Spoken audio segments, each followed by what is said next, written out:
Welcome back, guys. Today we're looking at everything you need to know about one of the most complex and well-developed characters in Attack on Titan, Reiner. And we're also going to outline his unique Armored Titan abilities. Reiner is the guy who acted like a caring older brother to Eren.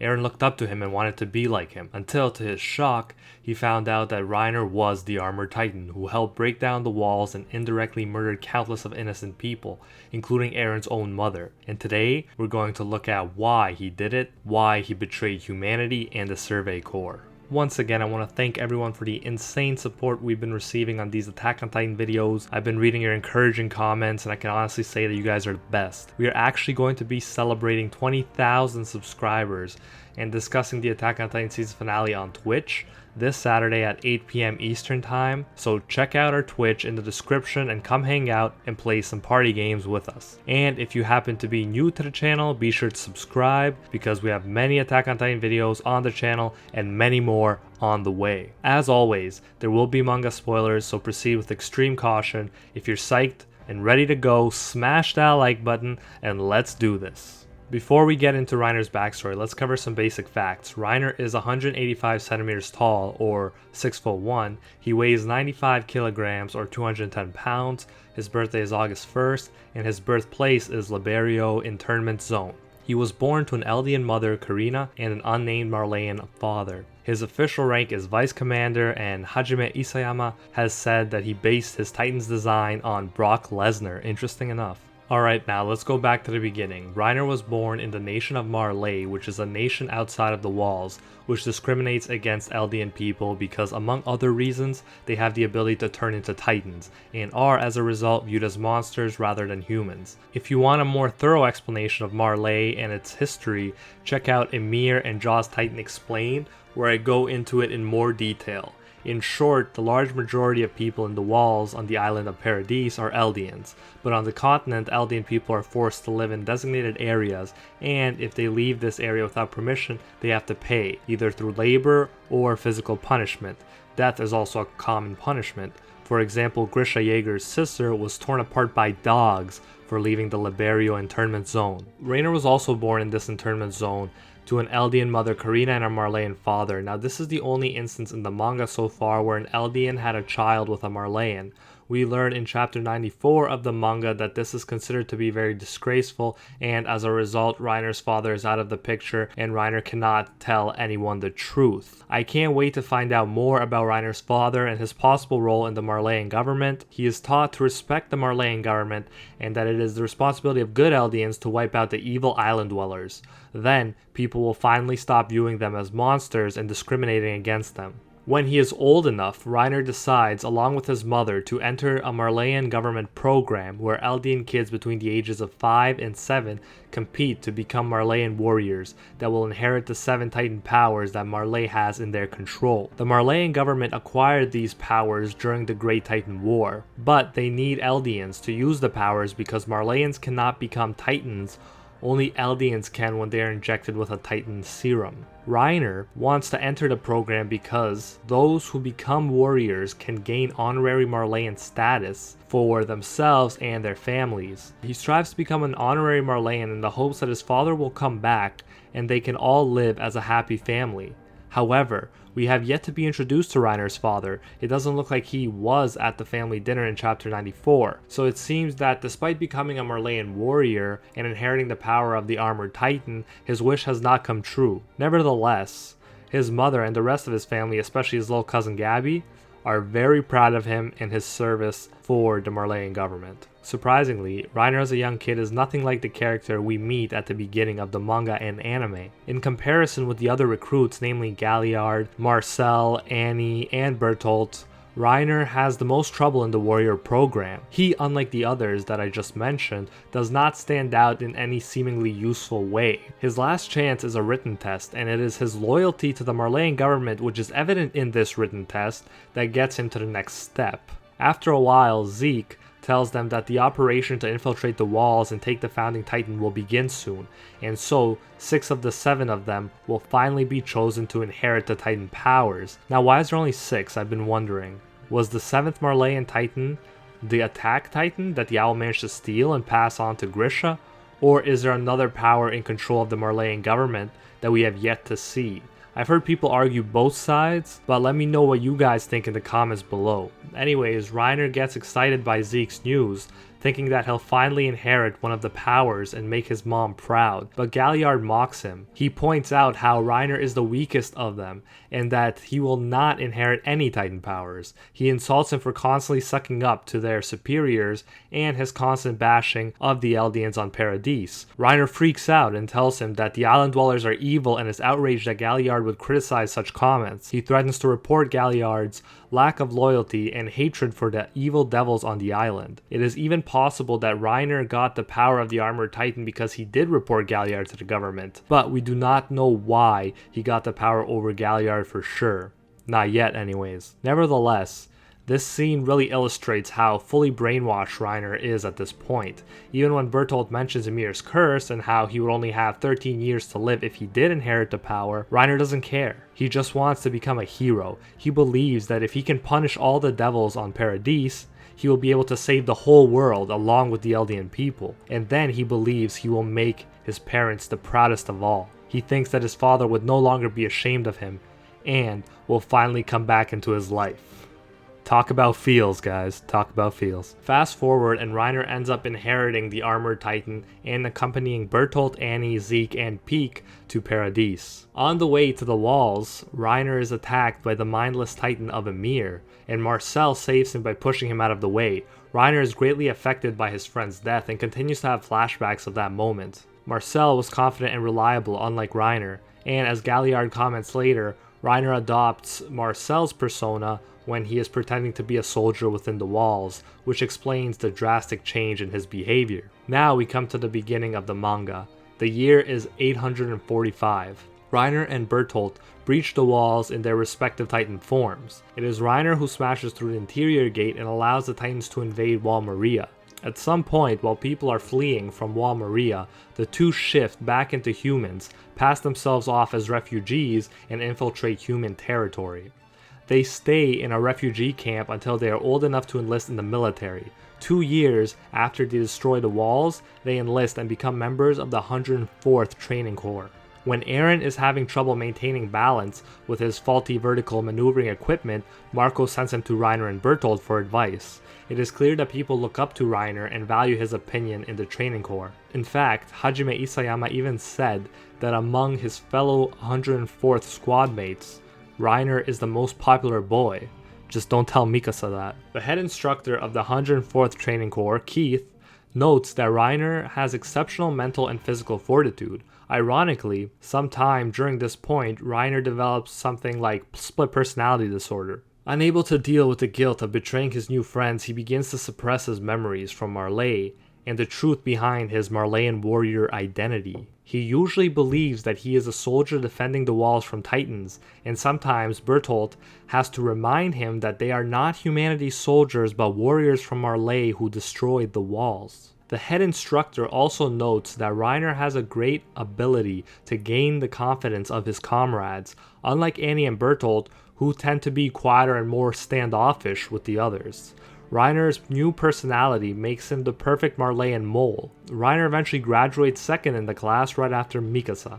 He also seems to be infatuated with Historia. Later, when the members of the Survey Corps are on horseback and trying to avoid being eaten by the female Titan and other Titans, Armin, Jean, and Reiner find themselves stranded without enough horses to escape. Historia, still using the alias Krista, comes along with 2 extra horses and saves them. Reiner is mesmerized by Historia's beauty and wishes he could marry her. Later, when Connie is back in his home village and hears the Titan that turns out to be his mother welcoming him home, Reiner tries to cover it up. Later, when Connie brings the Titan up again at Utgard Castle, Reiner chastises him again, and Ymir, who also knows about Marley and that humans can become Titans, mocks him, which finally puts an end to the conversation. Reiner later talks to Ymir in private and asks her to continue distracting Connie, so he does not worry and so that he does not find out the truth. It is at this point that Ymir reads a food can that is likely written in Marleyan, and Reiner grows suspicious of her, knowing well that there is no way that anyone who grew up in the walls should be able to read it. Then, Titans attack Utgard Castle, and Reiner ends up risking his life to save Connie. He pushes him out of the Titan's way, similarly to how Marcel pushed Reiner out of the way, further reinforcing Galliard's previous mentioned point that he is imitating Marcel. After the Battle of Utgard, Reiner is having a hard time dealing with the stress and balancing his two identities. Then, to everyone's surprise, especially Bertholdt's, Reiner approaches Eren out of the blue and tells him that he is the Armored Titan and that Bertholdt is the Colossus Titan. He says that if Eren just comes with them, the walls will be safe. Eren tries to play it off as a joke, but Reiner decides that it is time to fight and take the power of the Attack Titan and possibly the coordinate that rests inside Eren. Although at the beginning, it looks like Reiner's Armored Titan is going to defeat Eren's Attack Titan, it doesn't work out like that. Eren uses tricks that Annie taught him. He wrestles with the Armored Titan and tries to use the Titan's own strength against him. Eren gets Reiner in a stronghold and Reiner's armor begins to crack. It looks like Eren is going to beat him when the Armored Titan screams, which signals Bertholdt to rescue him by jumping from the wall in his Titan form and causing a massive explosion. The confusion and steam allows them to escape with both Eren and Ymir. When they are resting on tree branches in the Titan forest, Reiner mentions how he hasn't been eating, drinking, or sleeping much lately. Then he starts talking about how he should get promoted by the Survey Corps for working so hard and keeping the wall intact. He goes on to say how Historia must like him since she is always so nice. Eren gets extremely upset, but Ymir realizes what's going on, and Bertholdt again has to remind Reiner that he is not a soldier but a Marleyan warrior. Reiner is noticeably upset and traumatized by Bertholdt's words. Eren calls them both murderers, and Reiner says that he is aware of that fact and he is visibly upset about it, but goes on to say that the Reiner and Bertholdt that Eren knew are dead. In contrast with Bertholdt, Reiner believes they can trust Ymir because they share the goal of protecting Historia. Reiner tells Ymir that there is no future in the walls, by which he probably means that Marley will make sure to eradicate the Eldian island dwellers once they have the founding Titan power in their control. Historia as a member of the royal family will be very valuable for Marley, so they'll want to keep her alive. It seems like Reiner promises to protect her once she is in Marley, which is important because otherwise the government may just use her to breed royal-blooded Eldians capable of inheriting the founded Titan power. Eventually, the Survey Corps catches up to them and Reiner transforms into the Armored Titan and keeps running while also trying to protect Bertholdt and keep the other members from capturing Eren. Armin tells Reiner and Bertholdt that Annie is being tortured endlessly, and they are horrified and distracted by the news. Erwin then rescues Eren, and as they retreat, Reiner begins to throw Titans at Eren. Hanji speculates that he was hoping that Eren would get eaten, and they would have an easier time kidnapping and transporting the next Titan shifter who inherits the two powers. This also suggests that Reiner and Bertholdt could have done this sooner, just as they got Marco eaten by a Titan when he heard too much. They could have escaped with the new Titan shifter without much problems, but they didn't, perhaps because they did truly view Eren as their friend and didn't want to kill him if it could be avoided. This is when Eren's founding Titan powers manifest, when he makes contact with the Smiling Titan aka Dina Fritz. If you want to know everything there is to know about the Smiling Titan, check out my last video. The Smiling Titan Explained, link in the description. Anyways, Eren eventually uses the power to get the surrounding Titans to attack Reiner and Bertholdt. They themselves sensed it when Eren used the coordinate power, but they did not seem to be affected by it beyond that, since they did not attack the Smiling Titan when Eren willed it. Reiner tries to protect Bertholdt from the Titans while fighting them off, and it is likely they both would have been overwhelmed had it not been for Ymir, who turns into a Titan and comes back to help them escape the horde of Titans. In the aftermath of the Titan attack, Reiner is physically exhausted and mentally shaken after everything that's transpired recently. He actually tries to let Ymir escape, since she will probably die if she follows them back to Marley. This scene, among others, illustrates just how much Reiner has changed since he enrolled in the warrior program. Before, his main goal was to bring glory to the Marleyan government and make his mother and father proud, but now he wants Ymir to escape even though he knows coming back empty-handed would be shameful. Before, he wanted to kill all of the evil island dwellers, but as a soldier he risked his life to save these island dwellers. Reiner told Bertholdt before that he should tell Annie he loves her when he gets the chance because only another warrior can understand what they've been through, and it's very true. Everything that happens on the island is classified information, so Reiner won't be able to tell anyone how he made friends within the walls.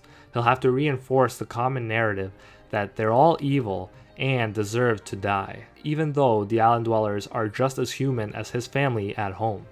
Sometime after Historia is proclaimed queen and YMIR is eaten by Galliard, we get a scene of the Beast Titan looming over a badly beaten up Armor Titan. The two, along with Bertolt, are back on the island of Paradis after having gone back to Marley to deliver YMIR. Bertolt and Reiner want to prioritize the rescue of Annie, their friend, because they are horrified at the thought of her enduring endless torture, an idea that Armin wisely planted in their heads. Zeke, the Beast Titan, however, knows that the priority has to be the retrieval of Eren and the coordinate power. It has been established that Reiner looks up to and greatly respects Zeke as his superior. As Amir pointed out, he looked at the Beast Titan like an excited child when he saw him from Utgard Castle, and he even mentions that Levi, humanity's strongest soldier, is no match for the strongest warrior, referring to Zeke. This is why it is so surprising that Reiner tries to challenge him and risks being charged for insubordination, losing his power,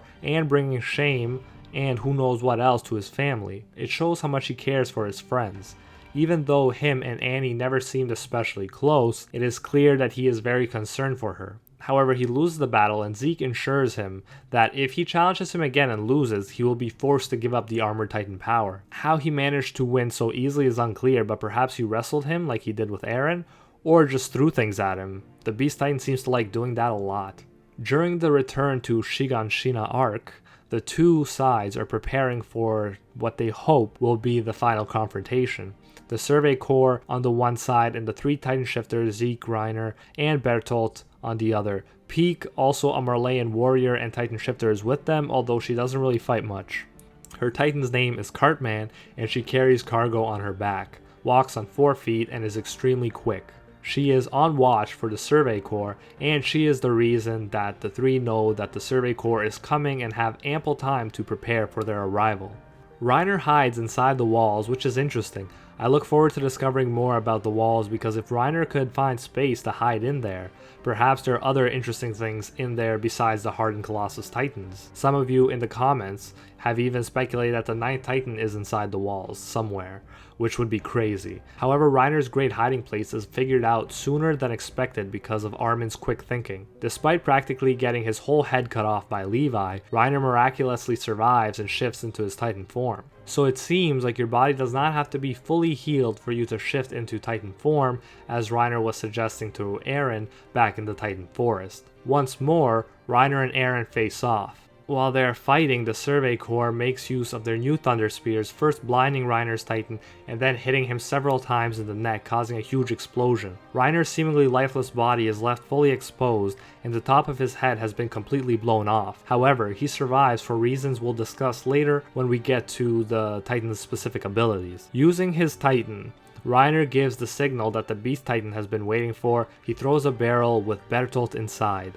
Bertolt doesn't follow the plan to explode immediately because he sees that Reiner is exposed. So he warns Reiner to get on his back and eventually uses his ability to explode, and Reiner, whose armor protects him, is one of the few people who are unaffected by the explosion.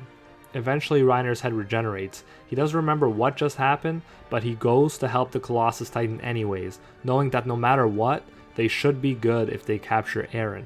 However, again, the Survey Corps, led by Mikasa, used Thunder Spears against the Armored Titan. This time, they used them to unhinge his jaw and blow him out of the nape of his Titan. After he has been defeated, Hanji finds a metal case on him that turns out to be Ymir's letter to Historia that he promised to deliver. Reiner refuses to answer any other questions that Hanji has and is about to be executed, but Jean convinces Hanji to check to see if they can steal the Titan power from him by using the Titan serum in Levi's possession. In the meantime, however, Zeke and Peak come along and snatch Reiner, rescuing him in the nick of time. Then the group makes their way back to Marley without Bertolt. Fast forward 4 years, and Reiner is getting ready to participate in the Battle of Fort Slava, along with Zeke, Peak, and Galliard. They are battling against the Mid-East allied forces, who have anti-Titan artillery. At the climax of the battle, the Beast Titan is almost hit, but Reiner jumps in the way and saves him. Nevertheless, he is severely injured, proving that this new technology can't even penetrate Marley's great armored Titan. Although they win the war, the world sees, as is evident through various newspaper headlines, that the Marley government's absolute control over other nations through the use of their Titan powers is no more. Reiner wakes up in a hospital where he has been recovering from the damage he has received from the battle. Galliard is there, who starts scolding him and talking about the memories he has inherited from YMIR. This is when he calls Reiner out for adopting Marcel's personality after his death. It is clear that Galliard does resent Reiner because he sees him as the cause of his brother Marcel's death. Later, he goes on a train to Liberio, the internment zone, and their hometown with his fellow warriors and warrior cadets. Reiner talks to Falco Grice, a warrior cadet. Reiner's younger cousin Gabby, who looks up to Reiner very much, wants to inherit the armored titan from Reiner, but Falco doesn't want that. Falco asks Reiner if it's okay with him if Gabby inherits the power and only lives to be 27 because of YMIR's curse or dies even sooner because of an artillery strike. Reiner responds gravely that inheriting the armored titan is an honor and that he should never speak ill of it. Reiner threatens to report him to the unit, like he did with Galliard. Reiner says that because of what he just said, Falco and his family will have to join the ranks of the Titan weaponry, i.e. be turned to mindless titans and unleashed on an enemy nation. So in this exchange, we see clearly what awaits warriors who so much as talk ill of the Titan powers. Not only is their brainwashing at work from when they are very young, their family members are practically the Marleyan government's hostages. However, this time, it seems like Reiner is trying to protect Falco because he warns him that anyone who overhears him talking like that would report him. And then he finally says to Falco that he has to rescue Gabby by surpassing her and inheriting the Titan instead of her. Thus, here we have Reiner, the model Marleyan warrior who excelled in nothing but loyalty, also talking ill of the Titan power. It's clear here that Reiner has grown and developed a lot since he was a kid. His loyalty is brought into question again later when he is eating dinner with his family. He talks about classified information. He mentions that the Eldians on Paradise were cruel and barbarous, but really he mentions examples that actually humanize the other Survey Corps members. He even mentions Sasha and the infamous potato eating scene. If you want to know more about their conversation in Reiner's childhood, I break it down in my chapter 94 review, which I'll link in the description. But the point is that the family is shocked that he didn't depict every island dweller as an evil devil. We can clearly see that Reiner is no longer the naive kid he once was. He has been through a lot, just like Eren. In fact, some of you in the comments found it even easier to empathize with Reiner, especially after the last chapter, than you did with our brash, in-your-face protagonist Eren. I think Hajime Isayama does a great job of showing that there is no good or bad characters here. There is no black or white here. We are swimming in a sea of gray, and I think as readers, we're not supposed to know what the right answer is, at least not at this point. In the manga, Hajime Isayama writes, "Seek your own justice until the very end." It seems like that is what most of our characters are doing. They are trying to do what's right from their own perspectives, seeking their own justice. Now we have seen cracks in the Armored Titan's loyalty to Marley, so we need to keep an eye on Reiner and watch what he's going to do next. Will he stick with the Marleyan government for his family's sake, or begin to plot against the Marleyan government, who has done so many horrible things to the Eldian people? Anyways, that's Reiner's character explained. I told you guys he's complex and well developed, which is why this turned out to be my longest video so far, and we're not even done yet. Now, let's look at the 15-meter tall Armored Titan's unique abilities. Like all Titans, the Armored Titan can automatically regenerate wounds, while in Titan or human form. However, here's where things get interesting. Reiner has also been shown to possess the ability of regeneration withdrawal, which is the conscious control of the regeneration ability. Reiner can prevent wounds from healing rapidly and emitting steam so as not to blow his cover as a Titan spy. He is the only one so far who we've seen using the ability. Or is he? Well, there is currently a theory going around in the community that the strange man in the last 2 chapters of the Attack on Titan manga, who has an Eldian armband on the wrong arm, is actually Eren, and he has infiltrated Marley. The theory is that over the last 4 years, he has also learned to use regeneration withdrawal and is currently using it to pass off as an injured soldier in Marley. So we will see what happens, but I definitely think this man will come into play soon, whoever he is. The Armored Titan also has enhanced strength. Reiner smashed through the inner gate of YMIR with the help of a running start.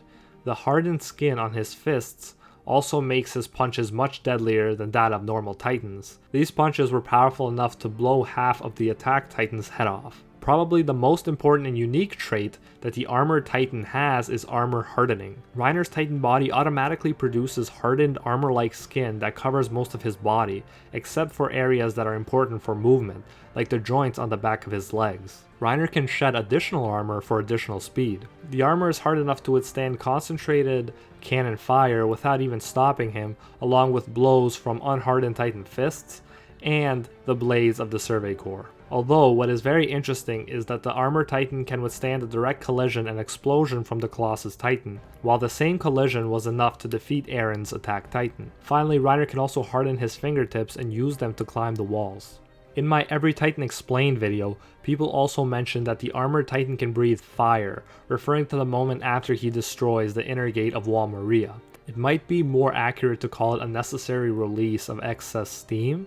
It should be noted that he has never actually used this ability as a weapon. Finally, Reiner has used the brain function transfer ability during the return of the Shiganshina arc. During the fight, his brain, as mentioned, is destroyed by a thunder spear. Yet, he is still alive and able to control his Titan. He did this by transferring his consciousness across his body's nervous system. In this way, he could use his nervous system with the Titan's brain in order to retain his memories. But, as Bertolt mentions, it's very dangerous and should be considered a last resort. When Reiner's head regenerates, he can now remember anything that happened since he parted ways with Bertolt, which is a side effect from using this ability. And there you have it, guys. Wow. That was a long video. If you made it to the end, type in Thunder Spear in the comments to show that you made it this far. Thanks so much for watching all the way through. You guys are amazing. Let me know what you think of Reiner. Do you think he's a traitor who deserves to be punished, or do you understand where he's coming from? Let me know. If you enjoyed this video, don't forget to smash that like button and subscribe for more Attack on Titan videos. Until next time, see ya, Space Cowboys.